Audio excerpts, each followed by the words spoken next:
হয়, গুৱাহাটী মহানগৰীৰ এটা প্ৰান্তীয় অঞ্চল উত্তৰ গুৱাহাটী আৰু মহানগৰীৰ এই ভিতৰৰ এই অঞ্চলটো বছৰ বছৰ ধৰি কৃত্ৰিম বানত ডুব গৈ আছে। আমি প্ৰতি বছৰে এই ধৰণে বছৰৰ প্ৰতিটো দিনতে এনেধৰণে বাতৰি পৰিৱেশন কৰিবলগীয়া হয়। দুৰ্ভাগ্যৰ বিষয়ে দেখুৱাইছো।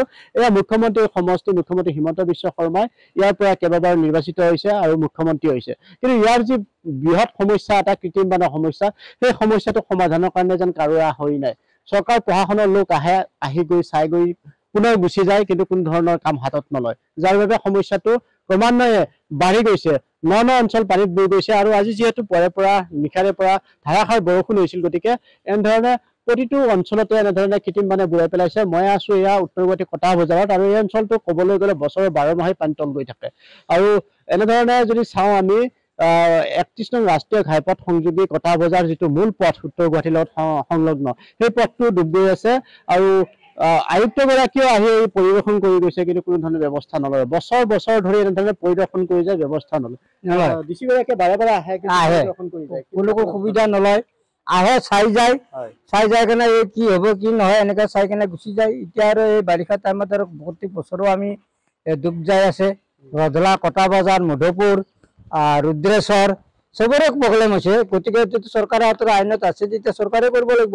গতিকে আমিতো ৰাইজেতো কৰিব নোৱাৰো না, আৰু এইবিলাকতো আমাৰ ইহঁতৰ আইন কানুন আছে, যেতিয়া আমি আইন কানুনটো আমাৰ হাতত নাই, তেতিয়া চৰকাৰে কৰিব লাগে আৰু এইখিনি ব্যৱস্থা ল'ব। যোৱা বছৰ আহিছিলো আপোনালোকৰ ওচৰত, যোৱা বছৰো আহিছে, আজি 2-3 বছৰে আহি আছে, যাই আছে। মাইকী মানুহ গৈছে, মহিলাই গৈছে, কিমান মানুহে গৈছে, যাই তথাপি আনে। আৰু এতিয়া মিচিঙেদি পানী খিচি থাকিলে কি হ'ব? এই পানী খিচিব এই আহিব, মিচিঙৰ ব্যৱস্থা কৰি থাকিলে পইচা পাতিহে যাব, হয় নে নহয়? এইবিলাক কৰি কেনে লাভ নাই। গতিকে আপোনালোকে কিবা এটা ব্যৱস্থা কৰক। নলা এটা কাটি ঘোঁৰাজানত পেলাই দিলে পানীটো গুচি যায়। নলা এটা কাটি দিলে ঘোঁৰাজানত পানীটো গুচি যায় নাই, এনে অট'মেটিক যায় পানীটো। এইবিলাক এনে কাটি দিলে এনেকৈ গুচি যায়।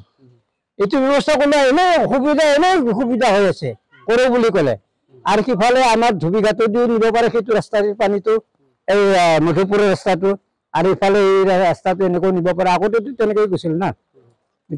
প্ৰাকৃতিকভাৱে পানী ওলাই যোৱাৰ পথ আছে ঘোঁৰাজানৰ পানী সমগ্ৰ অঞ্চলৰ পানী ওলাই গৈ ব্ৰহ্মপুত্ৰত পৰে, আৰু তাৰ লগতে সৰু সৰু জান-জুৰি আছে, যি জান-জুৰিসমূহ ঐতিহাসিকভাৱে সেই জান-জুৰিসমূহ আছিল। আৰু প্ৰাকৃতিকভাৱে যি এই জান-জুৰি সমগ্ৰ অঞ্চলৰ পানী উলিয়াই পেলাইছিল, কিন্তু শেহতীয়াকৈ যি বৃহৎ অঞ্চলত দ্ৰুতগতিত আচলতে জলাশয় পুতি পেলোৱা হৈছে, আৰু তাৰ পৰিণতিৰে এনেধৰণে আচলতে কৃত্ৰিম বানৰ সন্মুখীন হ'বলগীয়া হৈছে উত্তৰ গুৱাহাটীবাসী।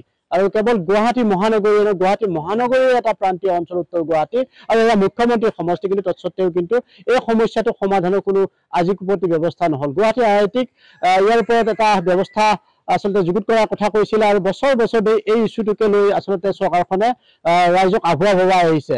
আৰু এইবেলেও পুনৰ গুৱাহাটী আইআইটিক দোহাই আচলতে এই সমস্যাটো আচলতে আঁতৰাই ৰাখিব বিচাৰিছে। আৰু আচলতে সকলো বিৰক্ত হৈ পৰিছে, কিয়নো এই বৃহত্তৰ অঞ্চলৰ পানী ওলাই যোৱা পথ যিহেতু ৰুদ্ধ হৈ পৰিছে, গেলা পানীৰ মাজতে বছৰ বছৰ আবদ্ধ হৈ আছে, আৰু তাৰ বাবে এতিয়া সকলো ক্ষোভিত হৈছে। আৰু কি কয়, বহুত অশান্তিকৰ পৰিৱেশ, বহুত অশান্তি পৰিৱেশত আমি আছো। গতিকে এই পানী সহজতে ওলাই যায় কৰো বুলি ক'লে, কিন্তু আহে আৰু চাই কোনফালে পানী ওলাব, কোনফালে পানী ওলাই সেইটোকে চাবলৈ যাব। খালি ৰাস্তা ওলোৱা কথাটো ক'ব, বেৰা ভাঙা কথাটো ক'ব, আৰু যেনেকে আছে সেনেকে লৈ যাওক, তেতিয়া তাৰ প্ৰব্লেমটো মৰি যায়।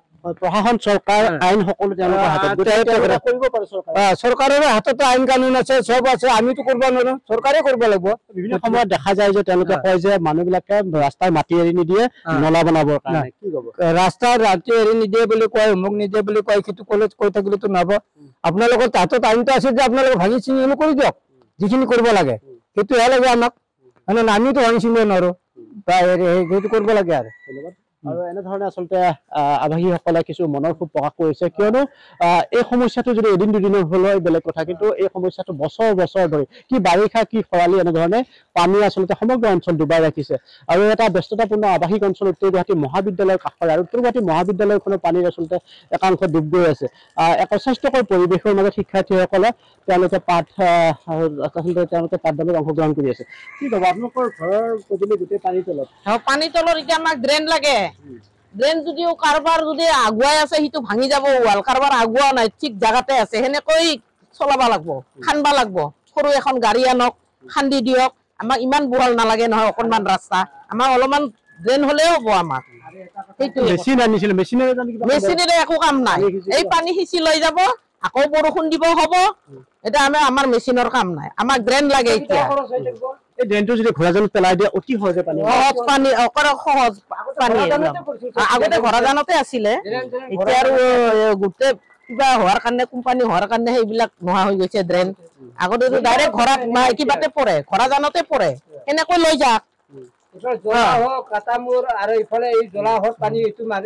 আৰু ইটো একেবাৰে কৰবা 3 মাহ মানহে মানুহে পাব ৰাস্তা খোজ কাঢ়বাৰ কাৰণে এতিয়া যিমান দিন নহওক মাত্ৰ 3 মাহে ৰাস্তা ভাল খোজ কাঢ়বা পাৰে কিহৰ কাৰণে হৈছে এইটো আমাক আমি কটা বজাৰ অঞ্চলৰ পৰা দেখুৱাই আছো এইটো এটা আৱাসিক এলেকা আৰু অতি ব্যস্ত অঞ্চল আচলতে কেইবাটাও ৰাস্তাৰ সংযোগ হৈছে এই পথটোৰ লগত কিন্তু বছৰ 12 মাহে এই পথটোত পানী আবদ্ধ হৈ থাকে আৰু কেৱল এয়াই নহয় ৰধলা মধুপুৰ কটা বজাৰ আমি যদি চাওঁ গোটেই অঞ্চলসমূহে পানীত ডুব গৈ আছে আৰু অলপতে 6টা-7টাকৈ পাম্প আনিছিল আৰু ইয়াৰ পৰা পানী নিষ্কাশনৰ বাবে চেষ্টা কৰিছিল উত্তৰগুৱাহাটী পৌৰসভাই কিন্তু সেয়া কাৰ্যত একো সফল নহল আধা ঘণ্টা 15 মিনিট লগাই তেওঁলোকে দায় সাৰিলে আৰু যাৰ বাবে এতিয়া অধিক ভয়াৱহ হৈ গৈছে কিন্তু তৎসত্ত্বেও কিন্তু চৰকাৰ প্ৰশাসনে মানুহৰ জীৱন আৰু নিৰাপত্তাৰ বিষয়টো আচলতে অৱহেলা কৰি আছে আৰু তাৰ বাবে এতিয়া সকলোৰে মনত এনেদৰে ক্ষোভৰ উদ্গীৰণ হৈছে আপুনি বিচৰা বাতৰি পাব কেৱল নিউজ 18 এপত নিউজ 18 এপ ডাউনলোড কৰিবলৈ